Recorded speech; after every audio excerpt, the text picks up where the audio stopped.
You're listening to the No Labels, No Limits podcast with best-selling author Sarah Box, where you get the inside scoop on the steps action takers and decision makers take to align their purpose to their principles and achieve their goals in business and life. We focus on the mantra, no labels, no limits, no excuses. And now, without further ado, please welcome your commanding coach with plenty of chutzpah and heart, Sarah Box. Hey everyone, thanks for joining us for another episode of the No Labels, No Limits podcast, all about shedding our limiting labels and beliefs so we can all live our dreams and shine our light into the world. This week, we are joined by Amayla Knight. Amayla has a really interesting story, which we'll get to later, but she has a goal to be someone that helps people to get to know themselves on a deeper level, and then to move through and beyond the patterns that keep us stuck in life. She understands firsthand about the pain that comes from not knowing how to handle destructive habits and routines that originate from not knowing your inner self and how it affects your life. In fact, it was her desiring the approval of one of her peers that actually landed her in one of her most abusive situations in life. And it was also the Enneagram that helped her climb out of that space to know herself and ultimately to heal. And she learned to never value anyone else's approval over her own self-worth, to stand in her truth in spite of the intimidating feelings that come when her truth does not necessarily appease or please other people. And it was her process that inspired her to pursue certification training as an Enneagram coach so that she could become a blessing for others. And we're going to talk about that. And she was also raised by her mom. So the Enneagram was not her mom who was into the Enneagram, so it wasn't brand new to her. So, which is pretty powerful. I'm not sure as many people could say that about themselves. So it gives Amayla a different perspective. And so we're going to talk more about her process, her certification training, and how we can use the Enneagram tools to help our family struggles. And then one other little thing about her, for those of you who know the Enneagram and may resonate, she is a type 4, and she understands the Enneagram, families in the Enneagram, and individuals in the Enneagram. So she's a great guest. I'm super happy to have her on the show. We had to reschedule when she wasn't feeling well a couple of weeks ago. So welcome, Amayla. How are you? Oh, I'm doing great. How are you, Sarah? I'm well also. I'm glad that you're better and that we are getting to speak today. 4 is one of my wings. And so I like talking with 4s because I get to see things I can learn from and level up on myself. But as all my guests know, either before or after the interview, is I do like to start by asking this question. And that is there something that you do every day that keeps you focused on your true purpose and calling? Absolutely. I pray. That is the number one thing I do in the morning. And do you carve out time for that so that you're not disturbed, or do you have a routine? I do. I carve out time for that specifically. And how has that helped you? It's helped me to meditate on what my heart is feeling with certain situations, and we're in, let's say, problems that are distracting me. Mm-hmm. And it helps me to turn them into equations and then apply what I learned from everything to resolve the situation. Wow. Now, I've never heard it expressed quite that way, to take a problem, turn it into a solution, an equation rather, and then apply knowledge to that. I like that. Very cool. All right. So before we talk about you and the Enneagram, let's talk about how you even got here, a little bit more about your journey. And you said that you were raised into the Enneagram by your mom, who helped you to continue healing. What was that like? And what does that mean to be raised into the Enneagram? It means that your parents are wanting to get to know you on a level at such a young age that almost saves your life in a way to where it inspires you later to do this very same thing for yourself and get you out of the fire, per se. Now, were your parents, had they studied the Enneagram? Did they know their own types? My mother studied the Enneagram, she studied numerology, and she studied the zodiacs, both sides. And I know that for a very long time, she wasn't sure what I was. And so she could see all this potential for me, and she'd go ahead and start correcting things that I would do at such a young age. And I'd be very hard on myself about it. Now, that was where she feels like she was silly, because she later learned that I was a 4. Now, wait, what did she think you were initially, did you say? Initially, she thought I was a 1. Oh, that's different. Indeed. So just tell our audience a little bit about the distinction between a 1 and a 4. So what's interesting is the 1s are a dominant go-getter, and they're more than willing to be present and confident, and they make sure to get their tasks done and organized. And they have a lot of should be doing. Whereas the 4 is very deep and wanting to be very close and artistically approached and recognized for who they feel they are uniquely. And it's a beautiful, wonderful thing, because I was doing things, I loved organizing, but I did it to where it looked weird or it looked different.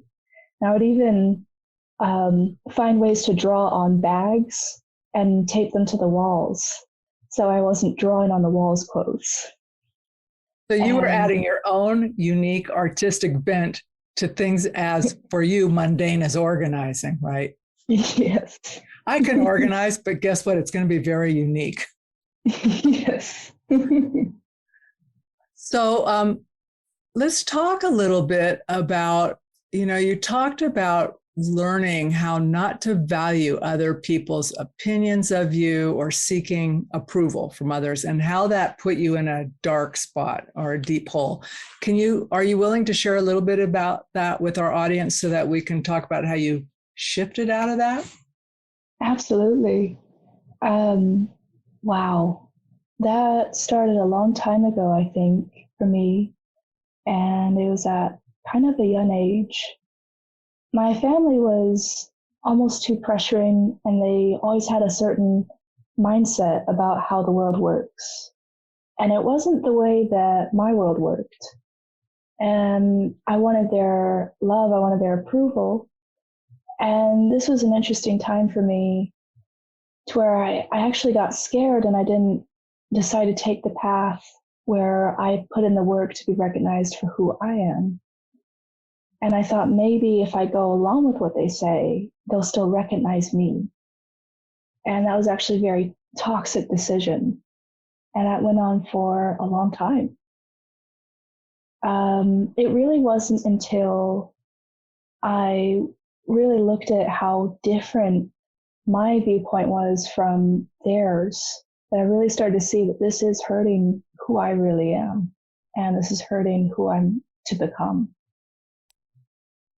So so there's that intellectual knowledge, right? And then there's the feeling knowledge about it. Like, you knew it wasn't right for you. So how did you move from understanding that it wasn't good for you to get the knowledge or the help that you needed to start taking the steps so that you weren't stuck there? Wow. Oh, wow. I definitely started with the Enneagram. I definitely started to get to know more and more about 4s, about how they really do live in life, and where they feel trapped, where they feel free, where they've made their mistakes, and where they dive too deep. And I decided that I was diving too deep into approval with my loved ones, and I felt like that was loving them as well. And the truth is that you need to draw a line and love you and who you are individually first before you could ever do an act of love for the people around you. And that was a very hard pill for me to swallow, seeing as how my family's very, very industrious, fast-paced business, and I'm very slow, wanting things to shine at their own pace. Now, do you know your family members' numbers, where they are on the Enneagram? Oh, yes. My dad, yes. Go ahead. My dad is a 6, and my mother is a 2. My sister is a 3, and I'm not certain what my grandparents are, but I'm guessing a 6 as well. Just from kind of how they show up. Yes. So a 2, a 3, and a 4 are all in the heart triad, right? So you share some things in common, and yet you're very different. Very much. And that's so incredibly experienced, actually. We look like we can just be one easy family in the books and everything, but when you really start experiencing it with the other 3s and other 2s, it's a different story. It's been an adventure. So give me an example, Amayla, from that, because you're right.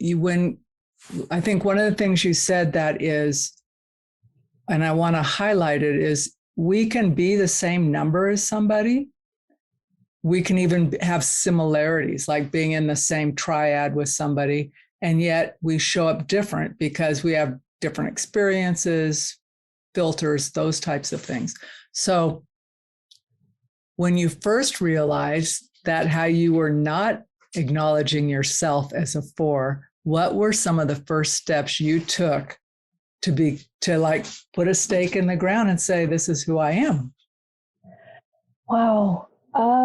My first step I took was, so 3s love to achieve, and they love to continue in doing good work.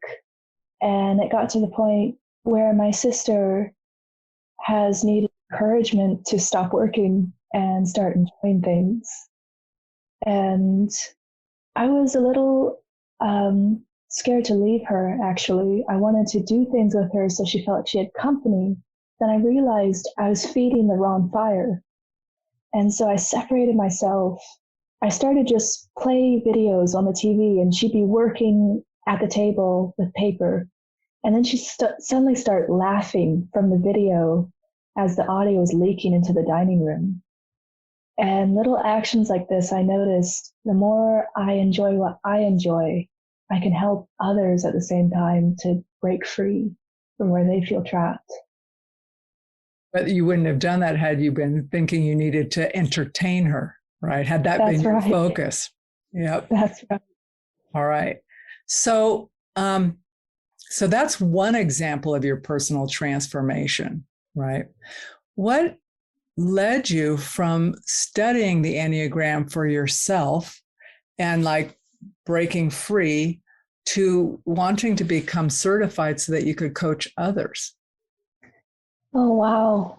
I think it was probably that realization that I had with this one friend who just would die for my approval. And she made it seem like it was the world to her. And I went with it for an unhealthy amount of time. And I realized that was because neither she nor I knew ourselves at all.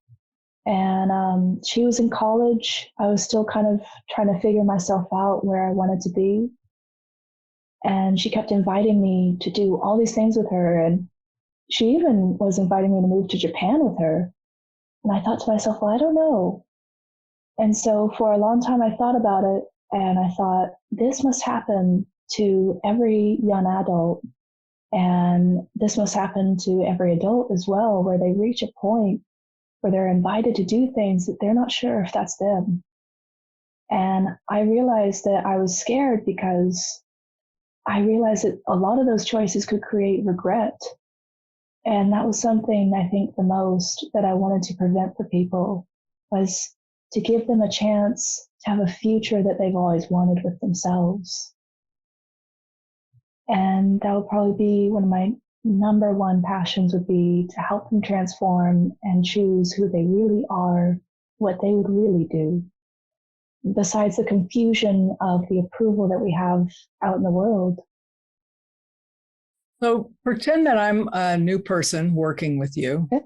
and I reach out to you either on Instagram or wherever you decide, and I reach out and I say, hey, I'm interested in working with you because I also feel I may be making my decisions for the wrong reason. Or talk to me about how you would work with me. What kind of process would I be going through with you?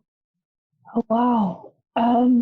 Definitely the first process would be getting to just know your establishments, the decisions you've made and the decisions you want to make. And then giving you a little bit of homework on who you believe you are and who you would love to be. And definitely starting with just letting go of everything you think is approved. Give me an example. An example would be letting go of, let's say, everything in their household is approved for being clean and for being good and nice. So let's just say we're going to say there's no rules as of this moment for cleanliness or goodness or nice. And you can be whatever you desire to venture to be. And without any kind of esteem, without any kind of approval, it's just you're remaining searching.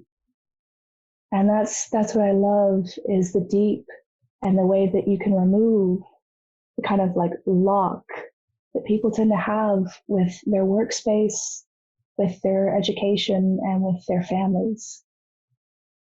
What has been, first of all, thank you for that, because I would have to say for a long time, like, you have your own space. So when it's your space and you are in control of your space, you can have it however you want, right? Then you invite other people into your space, either through relationships or whatever. But then all of a sudden your space is encroached on. And I really, what you just said about letting it be okay, I had mental conversations. Some people will tell you I just kind of went off the rails a little, but I really had to let go of stuff and go, I know my preference would be for everything to be perfect, but guess what? Do I care enough to make it perfect? I don't. I think that like I'm supposed to care enough, but honestly, when people go, oh yeah, they'll say, oh, my house is always clean. I'm thinking, not mine. I live where there's wind. That means dust. I have animals. That means hair. So yes, it's clean, it's sanitary, but it is not perfect. And so I just think about that freedom that you're talking about, to just be okay with who you are and it sounds like really being authentic with who you are after you know who you are. Is that right? That's correct. So how long does it take me to get from where I am coming in the door talking to you to where I'd be able to go, oh, that feels better? It's actually an incredible question, because for me, when I was breaking out of approval, it took me a long time. It took me actually diligent days of just realizing this is how I feel today, and recognizing that with me, whether it was good, whether it was bad, I was okay with it. And I went throughout my day realizing that I'm processing this. It isn't stuck. It feels stuck, but it's being processed. And so I would say, as everyone out there works differently, it would depend on your individual cup of tea. Yep. Well, and to recognize, like you're saying, I'm going through this. It kind of, to me, it's kind of like things moving past and not saying that's me. I'm just having this experience at the moment and I'm uncomfortable, or it's great, whatever. But not getting too hung up in it and having it to be a certain way. So when you talk about your emotions, and how you feel about things. And this is something I think about a lot, Amayla, is do you distinguish between those, how we're feeling and how we're thinking, in terms of how it affects our choices? Absolutely. Does that make sense? Yes, completely. That's actually very fascinating that you bring that up, because my sister has a very hard time with this, as she's a 3, and she'll let her feelings most of the time deceive her with a lot of relationships, and she'll think that this or that went on because she feels that way about that relationship, and that's not the case at all. And so I believe that when it comes to feelings and thought, the more knowledge we have, the more power we have over both. And the deeper we bring that knowledge into understanding, the better we'll be with our current feelings and our current thoughts. For instance, some people have a very hard time with, let's say, depression, let's say funk. And I know that I was there just 2 weeks ago. I was in a very deep and very melancholy depression. And it turns out my mother, she just put her hand on my shoulder and she gently said, "Believe." And that was it. I just needed to believe that things would work out. And these feelings, this depression that I have isn't the truth about my current situations. It's about overcoming. I think when we come to terms with our feelings and our thoughts, and when they get into chaos, we're really just repositioning the compass once we get to know our situation better. Our situation and ourselves.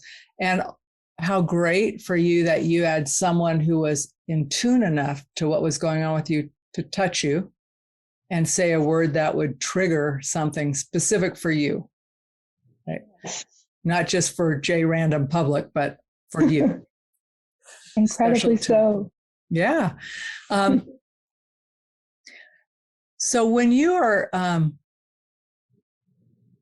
growing yourself, like I think about all of us, that's a big assumption, not all of us, but I know for myself, I constantly have people I learn from, I'm mentoring from. Some of them are in the online space, some are in my daily life.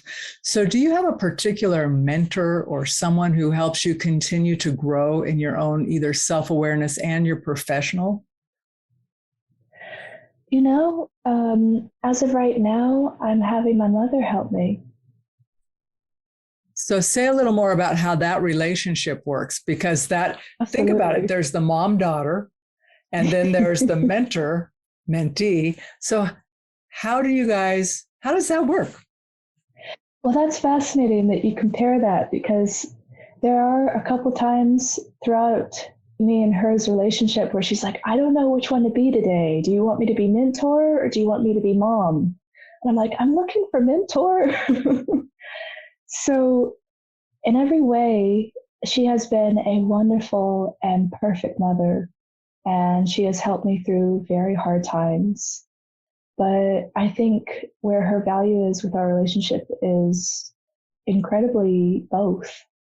So as a mentor, she was able to guide me through the Enneagram, guide me through what a 4 is really like, and where I'm stuck, and where I'm deciding to be stuck. But as a mother, she would tell me that the dishes needed washing and that I needed to get started on dinner because she's going to be late. Different relationships. Yeah. Yes. Well, and not every relationship would be safe enough. And I don't mean that disparagingly, but your mom seems to have a special interest and a gift in helping people understand themselves, both from the Enneagram, and then when you talk about numerology and astrology, also from other spiritual realms. That's right.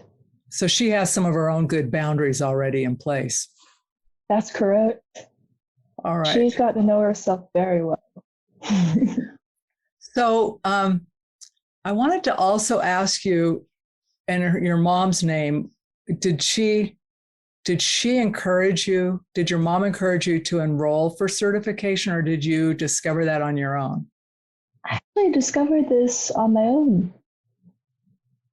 And I thought that was really neat because she usually encourages me for certain things. And one day I thought, I think I will just go ahead and pray about my next step in life and where I need to go with my passion.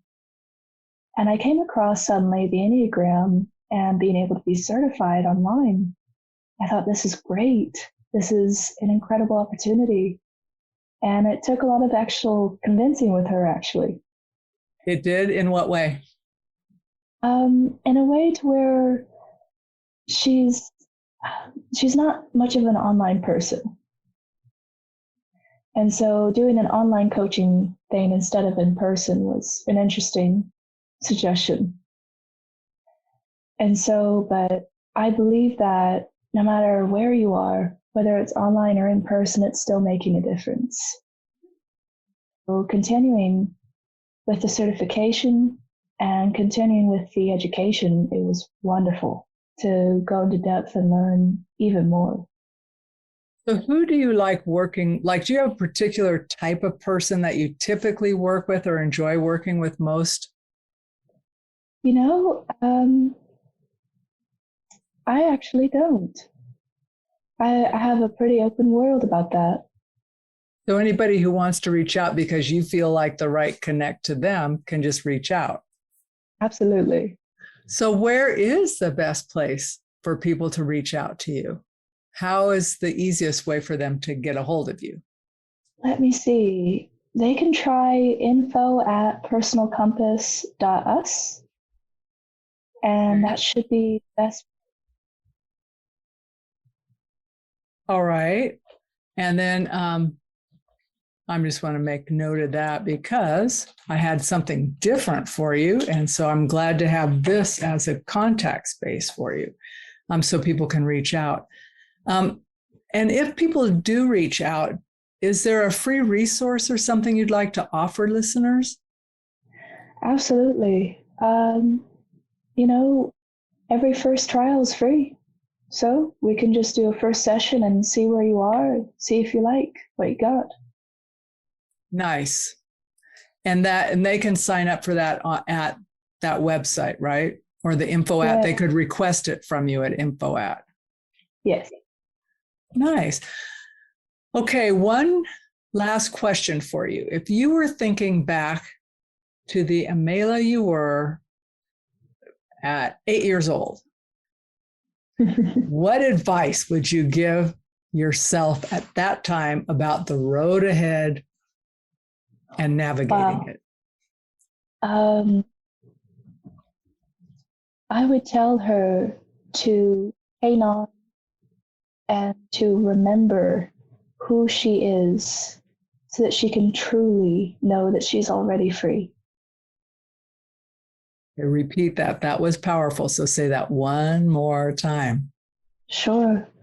I would tell her to hang on, to remember who she really is so that she knows she's already free. Okay. So listeners, I don't know how you could say it any more powerful than that, because we are already free. We need to hang on and trust ourselves, but get to know ourselves. Amayla, thank you so much for being a guest on the No Labels, No Limits podcast. I've really enjoyed getting to meet you in quote unquote in person on Zoom.